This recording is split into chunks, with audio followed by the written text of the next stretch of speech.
We know the Bible says homosexuality is a sin, but we should love everyone, or we shouldn't create a hierarchy of sins.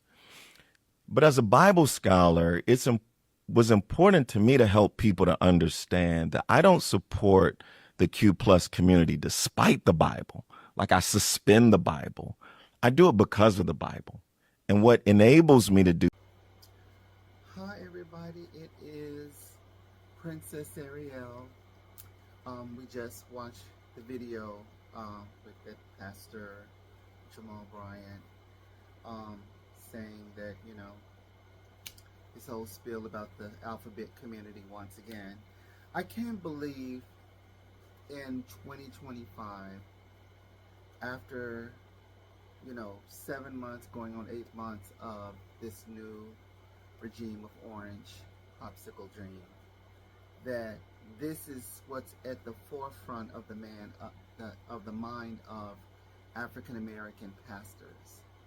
That this is what's really going on in their minds when we're watching our communities literally get stripped apart by the government at hand, government jobs being snatched from African American people. Um, on all fronts, I lost my part time job due to the tariffs. Just love that. And it's just it's surprising to me that this is still a thing, knowing that this whole Project 2025 is literally coming for people of color, brown people, brown people like us. And it doesn't discriminate against LGBT or straight or cis or whatever. It's coming for all of us once again. And this pastor sitting over here with, his interview having a whole spill about the alphabet community. And it's like, dude, are you serious? We don't really care, to be honest with you.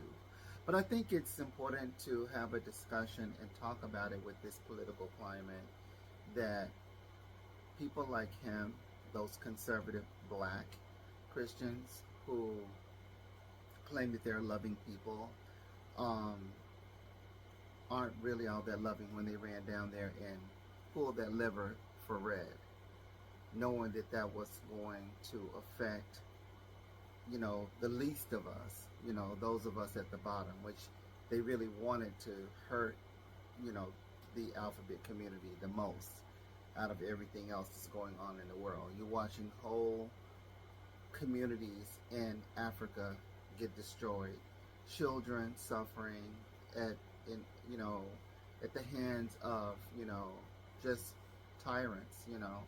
All in South Sudan.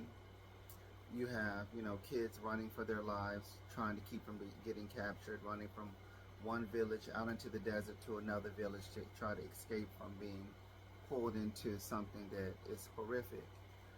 You have in West Africa, in those cobalt mines and stuff, where they're down there being forced to dig in, the most dangerous conditions and being killed because they're being forced to do it. And it's because of our country in Europe needing the minerals. But that's not a conversation that this pastor is in his mind. He's not even talking about Palestine.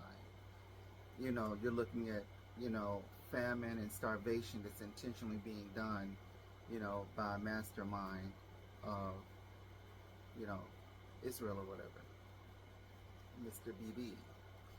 And so it blows my mind that the alphabet community is where his head is. He's not talking about Project 2025. He doesn't seem to be affected by that.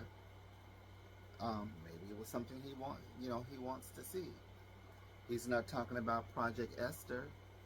Maybe that's something that he wants to do, seeing that would eliminate eliminate the LGBT alphabet community altogether. Um, it's just exhausting. It's one of the reasons why people like me have just basically checked out of religion, especially because knowing that the King James version of the Bible was written by a alphabet soup man himself, and a very unstable one from what I've researched and come to understand, that he rewrote the Bible. So just the rewriting of it gives me pause that, so all the condemnations comes from the alphabet community, and they just pick passages, they skip over so much stuff of, importance when it comes to family, relationships, food, clothing, all of these things that will condemn all of us into the perils of hell. It just goes right over their head, and they just keep on with the keep on. You know what I'm saying? And I don't know. What do you guys think? Do you think that I'm off on all of this, or am I spot on? And this is why a lot of us choose just not to even engage in the Christian Bible that, has been rewritten by a gay man. Like, come on.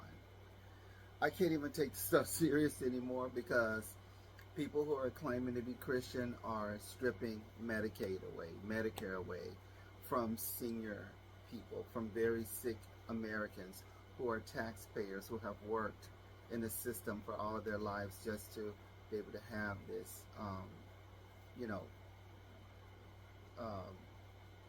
care that they need. Watching, people's jobs be taken away from them. Having someone come from South Africa, a CEO, a person who we know is all about colorism, come over and just be allowed to come in and strip people's jobs away, just cut people's jobs and enrich themselves and give himself all kinds of contracts and make all kind of backroom shady deals. But no conversation from the pastor. He's over here with the, I don't support the LGBT, blah, blah, blah. I'm like, really? You over here with the nonsense. And I just don't think that the conversation at hand is going to help what is going on the surface of what's to come in the next year, to build community for black people. And black people have to stop with the nonsense of dividing and division and separating each other, and playing into colorism, because at this point you're just playing into the hatred. And the Bible's teachings is very clear. God created everything, any and everything. So the choices that people make at this particular time is very telling. And I think that Pastor Jamal is telling on himself in that that clip that you guys just saw. So it's just some food for you guys to think, to kind of munch on. And I'm gonna get ready to go to bed because I'm tired, but I wanted to throw this video out there, just food for thought. Do you think like me, to walk away from religion, just kind of do my own thing, and I don't need that church if that's the way that their brain is still over here stuck on stupid, when you have bigger, scarier things coming down the pipeline, since we've got, people who clearly don't want us to be, here in this country, even though our ancestors were the stolen goods that came here and built this place up for free. And now they want us out and gone, and they want to self-segregate, which they've been doing that all along. That's nothing new.